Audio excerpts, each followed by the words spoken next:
You think things are going well with your woman, then out of nowhere she says, "We need to end this, Kyle." Maybe you've tried getting your woman back with no success and you are not sure why. You need to understand that at different ages and phases of life, women respond differently to what they find attractive and how they will behave with you. A 33-year-old woman will want you to show her you are willing to commit and provide, whereas an 18-year-old is likely to place more importance on looks and exploring her options. In this video, you will gain an understanding of the phases of a woman's life, you will gain more power over your dating life, waste less time, and become better at attracting and keeping your dream women or woman. This is a book summary of The Rational Male Preventive Medicine by Rollo Tomassi. Part 1. Understanding hypergamy. Hypergamy is the instinctual desire of a woman to get the best possible mate that she can get. Hypergamy is made up of the good genes aspect and the good father aspect. Women want the most genetically attractive partner they can get. The second is the good father aspect. They also want a man who sticks around and has resources to share with her and her children. But rarely do these characteristics appear in the same man. Men who are good looking and can sleep with a lot of women don't have the incentive to stick around, while men who are willing to provide aren't necessarily attractive. Men with both of these qualities are rare. Therefore, some researchers have suggested women have evolved a dualistic sexual strategy. Over evolutionary time, women may have maximized reproductive success by doing two things simultaneously: seeking good genes by mating with someone other than her primary partner during ovulation, and maintaining a long-term pair bond with a partner who provides resources for the children. In simple terms, she coops up with Winston, but bangs Chad. Keep watching because at the end of part 3, you will learn how to help prevent your woman from banging Chad. But first, you must understand biological hypergamy, the ovulatory shift. There is a multitude of scientific studies that indicate that a woman's sexual preference for facial characteristics shifts depending on her menstrual phase.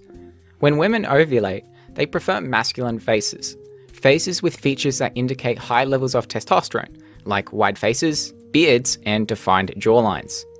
Men with high levels of testosterone indicate good genes because only men with good genes could afford the taxing effects testosterone has on the immune system. And fun fact, high rates of testosterone are associated with high rates of offspring abandonment. At other points during the cycle, women prefer feminine male faces, as they might signal a higher willingness of the males to invest in offspring. So what does this mean for men? Well, now that we know about hypergamy and that women desire the best genes during ovulation, ask yourself, how would this affect your relationship with your partner? Can you accept the fact that she has an instinctual desire to trade up with a good-looking alpha male during ovulation? If this makes you uncomfortable, embrace the discomfort. Know that in theory, no woman who sees you as her hypergamous best interest will want to cheat on you. That's why it's important to never stop becoming 1% better. The trap so many men fall into is they get into a relationship. After a few months, they stop going to the gym, they become lazy, and delude themselves that their woman will love them forever for who they are. Let's move on to part 3, where you will learn the phases of a woman's life which will help you identify a partner who is less likely to bang Chad. The woman's maturation timeline describes how the situations and behaviors of women change based on what phase of life they're in. The first phase is the formative years, ages 15 to 25. Women in this age range highly value the looks of men. An introverted shy guy can be perceived as an attractive alpha male if his looks are on point. Other factors like status, confidence, and game, while beneficial, are valued less due to the fact that a young girl lacks real experience of a guy with game, social savvy, or a real need for provisioning. Phase 2 is the break, when women are at the end of their late teens. At the start of women's college lives, they are inclined to end their relationship with their high school sweetheart and enjoy their newfound options because their sexual market value is at its highest. A common trap men fall into during this phase is committing to a long-distance relationship with their woman because they or their partner have to move away for university. That, or they change their careers so that they can attend the same university as their woman, only to be broken up with after a few months because she is inclined to explore her options. Phase 3 are the party years, woohoo! Ages 20 to 25. In this phase, women have boatloads of sexual options. The physical looks she prioritized in high school will remain the top attraction priority. However, as she matures and gains new experiences, wealth and status will also become important factors for attraction. In phase 4, we enter the epiphany, which is ages 28 to 30. Women become more aware of their declining looks and their diminishing ability to compete with younger women. They feel more urgency to lock in a male partner with superior genes who will also stick around to provide. "Where is this going?"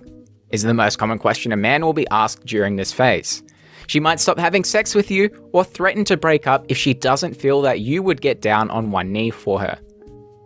Phase 5, the transitory phase, ages 29 to 31. She is anxious that she'll never find a suitable long-term mate. Feminine social conventions allay women's anxieties and pressure men to settle down with them. That's why you hear some women say, "Men should date women their age. Men are shallow for ignoring single mothers. Men feel threatened by successful women." On to phase 6, security, from ages 31 to 34. If women have not secured a suitable partner, they have two options. 1. Continue to look for a partner that fulfills both alpha attraction and beta provisioning as their looks decline further. Or, settle for a partner with less value than her, who can't provide alpha genes, but can provide long-term security and provisioning. As women continue to age in their 30s, wealth, provisioning capacity, and status become the primary attractive traits to them.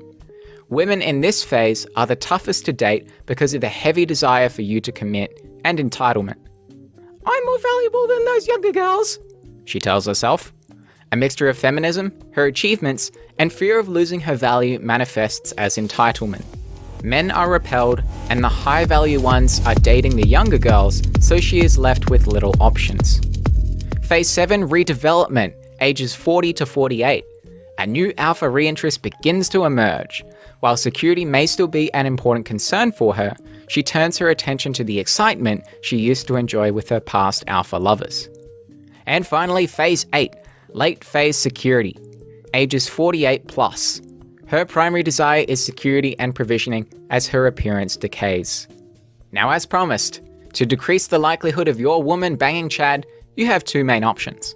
Number 1 is to ditch her and date a woman aged 28 to 34 and 48 plus, because they'll be in a phase where they value long-term beta provisioning more than short-term alpha fun. The obvious drawback is that you may settle for a woman whose youthful beauty is declining quickly. Not to mention, breaking up with her could be a poor choice if you are implementing option number 2, which is to commit to becoming 1% better every day so you can increase and maintain high value as a man. High value and consistently bringing excitement into her life will encourage her, or even them, to stick around for you. The ideas I shared with you from this book are Rollo's observations based on over 15 years of discussion of thousands of men's experiences with women. But Rollo still encourages you to seek truth for yourself. I'll leave you with a final piece of wisdom from Rollo Tomassi himself. With a healthy understanding, respect, and awareness of what influences his condition, a man can overcome and thrive within the context of them. But he must first be aware of and accepting of the conditions in which he operates and maneuvers. You may not be able to control the actions of others. You may not be able to account for women's hypergamy, but you can be prepared for them. You can protect yourself from the consequences of them, and you can live a better life no matter your demographic, age, past regrets, or present circumstances. Let's recap. In part 1, you learn that hypergamy is the instinctual desire for a woman to get the best possible mate that she can get. In part 2, you learn that a woman during ovulation is likely to find alpha male traits more attractive than beta male traits.